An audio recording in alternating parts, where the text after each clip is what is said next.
Alright, for my car, I personally hate this extra wire that hangs out for my dash cam. So I'm trying to route it down to that accessory port.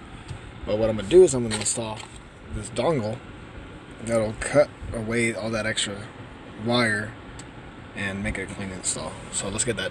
This is for the Elantra 2023 Hybrid Blue. All you do is put this thing down, the rear view mirror down. You remove this plastic tab from there. You remove the front facing plastic bezel, like so.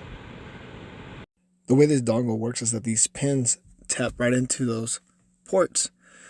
So once it focuses, I'm doing black to black and then red to top blue. If I could get that to focus right there. Once you have those wires connected there, you can see the camera's working.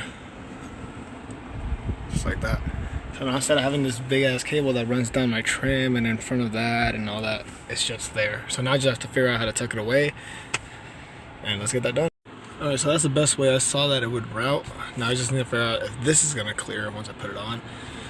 But as far as I know right now, that's good so far. I like that a lot better than the other way. And there you go. This is for 2023 Hybrid Blue. We don't have the auto-dimming lights, which is usually the dongle people use, but they tap into this instead of the front-facing camera like I did. That dongle is this one. It's the dongar technology, dash cam, blah, blah, blah. I'm going to put a link to this. Remember, if you guys buy it through my link, it does help me get a couple dollars for purchase. It doesn't add on to yours, but helps me out. So, thank you.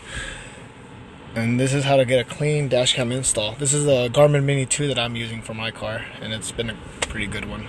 But now to take off this wire because I no longer need all of it. So, sweet. Have a good day, guys.